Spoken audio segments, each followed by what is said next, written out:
My friends and I are making batches of chocolate chip cookies to pass out at the senior center. We have a huge bag of flour that a bakery donated. We know how much we need to make one batch, but I need to find out how many batches of cookies we can make in all. I can use division to figure out how many batches of cookies we can make based on the amount of flour we have. The question is, how many batches of cookies can I make with 22 pounds of flour?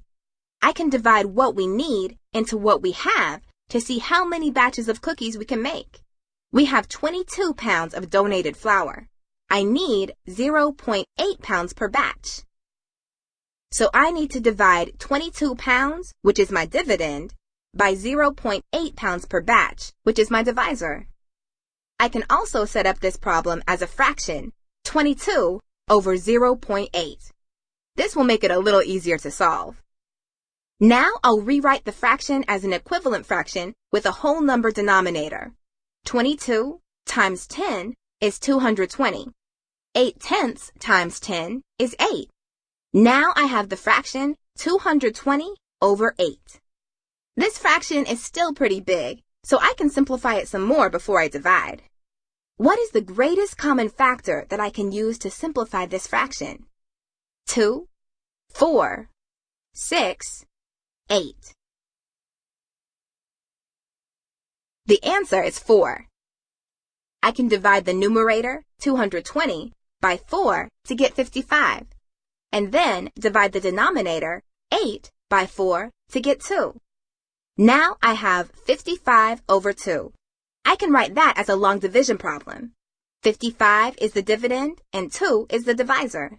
So I write 55 divided by 2.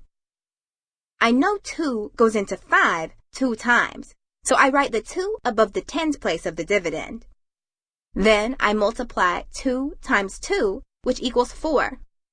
I write 4 below 5 and get ready to subtract. 5 minus 4 equals 1. Now I bring down the 5 and write it next to the 1.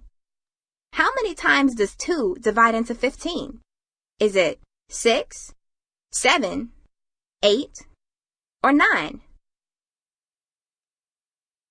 7, correct. 7 goes into 15 2 times. I write 7 above the ones place of the dividend. Then I multiply 7 times 2, which equals 14, and get ready to subtract again. 14 from 15 equals 1. Now I need to write 0.0 next to 55 in the dividend. Then I can bring it down next to the 1. This does not change the value of the dividend, but it helps me find how many times 2 divides into 10.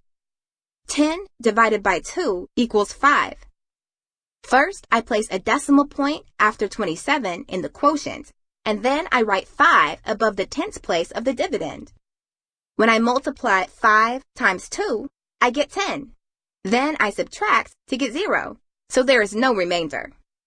It looks like we have enough flour to make 27.5 batches of cookies. I can quickly check my result by multiplying 0.8 pounds per batch by 27.5, and that equals 22 pounds, so I know this must be correct. I was able to rewrite the division as a fraction to help me simplify the problem. Then I used long division to find out that I can make about 27 batches of cookies with the flour we have. I can't wait to make cookies with my friends.